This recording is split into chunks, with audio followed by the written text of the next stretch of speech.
Hello friends, इस video में उपमान प्रमाण की बात करेंगे। तो उपमान प्रमाण का सबसे पहले हम परिचय पढ़ेंगे कि उपमान प्रमाण का परिचय क्या है। तो उपमान प्रमाण की परिचय की बात करते हैं तो उपमान प्रमाण का स्वीकार न्याय दर्शन, पूर्व मीमांसा, उत्तर मीमांसा, प्रभाकर प्रभाकर पौराणिक और सुश्रुत आदि ने किया है। इसकी इतना इंट्रो इतना इम्पोर्टेंट नहीं है, बट ये है, आप यहाँ पे एक लाइन याद कर सकते हैं कि ज्ञात वस्तु के आधार पर, ज्ञात वस्तु की सादृश्यता के आधार पर उसे देखकर उसके आधार पर अज्ञात वस्तु का ज्ञान प्राप्त करना उपमान कहलाता है। ठीक है, जैसे किसी का बच्चा हुआ और उसके पापा को देखा, उस बच्चे को देखकर अनुमान लगाया कि ये उसके पिता है। ठीक है, तो किसी वस्तु की उसमें कुछ सिमिलैरिटी होंगी, है ना, तो उसकी सिमिलैरिटी के आधार पर, मान लिया हम उसके पिता को नहीं जानते हैं, उस बच्चे को जानते हैं, तो उस बच्चे के आधार पर उसके पिता का अनुमान लगा रहे हैं, तो वही उपमान कहलाता है। ठीक है, तो ज्ञात वस्तु के साथ सादृश्यता को देखकर उसके आधार पर अज्ञात वस्तु का ज्ञान प्राप्त करना उपमान कहलाता है। ठीक है, तो यहाँ पर उपमान की व्युत्पत्ति है जो कि ऑब्जेक्ट में पूछी जा सकती है कि उपमान शब्द उप प्लस माँ प्लस ल्युट प्रत्यय से बनता है। ठीक है, उप प्लस माँ प्लस लुट से बनता है, जिसका अर्थ होता है कि सादृश्यता इत्यादि, तुलना सादृश्य इत्यादि। ठीक है, उपमीयते अनिनीति उपमानम, जिससे उपमिति उत्पन्न हो उसे उपमान कहते हैं।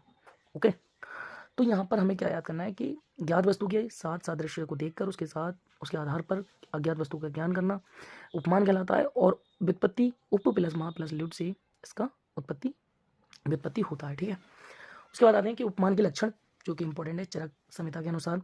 औपम्यम नाम, ये इंपॉर्टेंट श्लोक है, ठीक है, याद करना है। औपम्यम नाम यदि नानस्य सादृश्यम अधिकृत्य प्रकाशनम, तो किसी प्रसिद्ध वस्तु का दूसरे अप्रसिद्ध वस्तु से समानता को देखकर जो कथन किया जाता है उसे औपम्य या उपमान कहा जाता है। ठीक है, ठीक है ना, तो किसी प्रसिद्ध वस्तु का मतलब कोई प्रसिद्ध वस्तु है, उसका दूसरे अप्रसिद्ध वस्तु से समानता के आधार पर, ठीक है, उसको देखकर जो कथन किया जाता है कि इसकी जैसी है ये, ठीक है, इतना उपमान लगाया जाता है, उसी को हम कहते हैं उपमान। ठीक है, और यहाँ पर एक थोड़ा न्याय दर्शन के अनुसार जो है ये इंपॉर्टेंट है, और एक तर्क संग्रह के अनुसार ये इंपॉर्टेंट है। कभी ऑब्जेक्टिव में यहाँ से थोड़ा सा उठा लेते हैं, ठीक है, पूछ लेते हैं ऑब्जेक्टिव वगैरह, तो यहाँ पे आता है कि न्याय दर्शन के अनुसार क्या है, प्रसिद्धम साधर्म्यात साध्य साधनम उपमानम। ठीक है, तो प्रसिद्ध वस्तु के समान धर्म से साध्य का जो साधन हो उसे उपमान कहते हैं।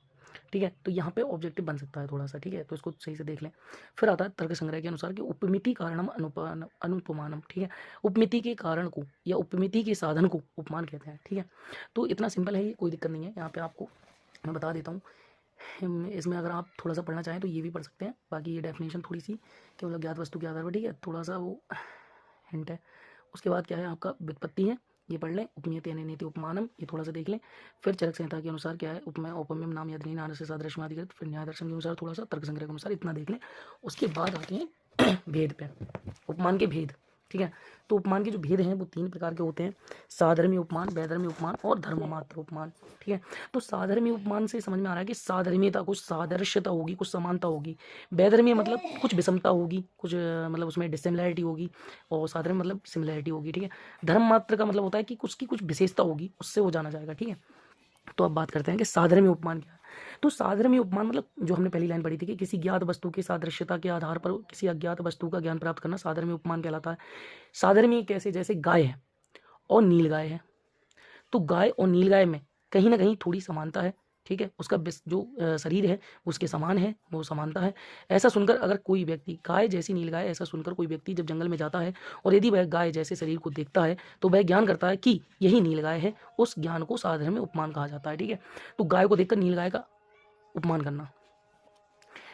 जैसे मान लिया किडनी इज बीन शेप, तो बीन शेप इज किडनी। ठीक है, तो किडनी और बीन, इनमें कहीं ना कहीं समानता है, इसकी सादृश्यता के आधार पर हम किडनी का अनुमान लगा रहे हैं। तो बीन देखा हमने और इसकी सादृश्यता देखी, तो किसी ज्ञात वस्तु, मतलब हम जान रहे हैं बीन ऐसा होता है, तो किसी ज्ञात वस्तु हो गई है, तो ज्ञात वस्तु की सादृश्यता मतलब इसका शेप ऐसा है तो ये इसका ऐसा होगा, और ये अज्ञात वस्तु है किडनी, तो किसी ज्ञात वस्तु की सादृश्यता के आधार पर किसी अज्ञात वस्तु का ज्ञान प्राप्त करना ही हमारा क्या कहलाता है, साधर्म्य उपमान कहलाता है। ठीक है, अब आता है वैधर्म्य उपमान, इसमें आती है डिसिमिलैरिटी, जैसे कि किसी ज्ञात वस्तु की विषमता या असमानता के आधार पर, देखो आ गया, वहाँ पे क्या था, साधर्म्यता प्लस सिमिलैरिटी के आधार पर, सादृश्यता के आधार पर था, और यहाँ पर क्या है, डिसिमिलैरिटी मतलब विषमता और असमानता के आधार पर। तो किसी ज्ञात वस्तु की विषमता या असमानता के आधार पर किसी अज्ञात वस्तु का ज्ञान प्राप्त करना वैधर्म्य उपमान कहलाता है। जैसे गधे जैसा दिखने वाला, गधे जैसा तो दिखता है जेबरा, बट उसके शरीर पर विभिन्न प्रकार की सफ़ेद एंड काली धारियाँ युक्त होती हैं, ठीक है, उसे जेब्रा कहते हैं। तो इसमें डिसिमिलरिटी आ गई। जैसे अब एक और एग्जाम्पल है आपका, जैसे आरबीसी विच आर नॉट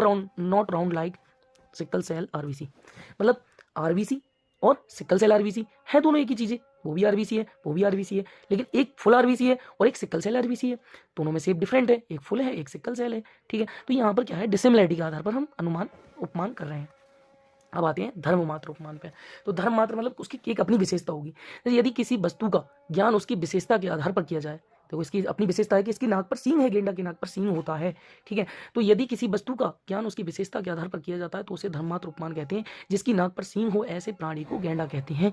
आ गया। जैसे अब हमने पढ़ा था कि जो न्यूट्रोफिल्स होती हैं उसमें 2 से 5 लोब्ड न्यूक्लियस होता है और किसी में नहीं होता है, ठीक है। तो यहाँ पर इसकी एक अपनी विशेषता है कि न्यूट्रोफिल्स में ही 2-5 लोब्ड न्यूक्लियस होता है और यहाँ पर जो है गेंडा की नाक पर ही सींग होता है और किसी की नाक पर सींग नहीं होता है, सीधी बात है।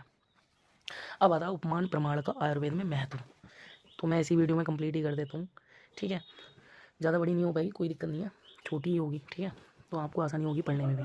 तो शरीर रचना में सबसे पहले पढ़ेंगे शरीर रचना में उपमान का महत्व, फिर आएगा कि शरीर में उपमान का महत्व, फिर रोग निदान में, फिर आएगा हमारा द्रव्य गुण में उपमान का महत्व। यहाँ पर 2-2 एग्जाम्पल याद कर लें, 4-4 दिए हुए हैं, 5-5 दिए हुए हैं करीब कहीं कहीं।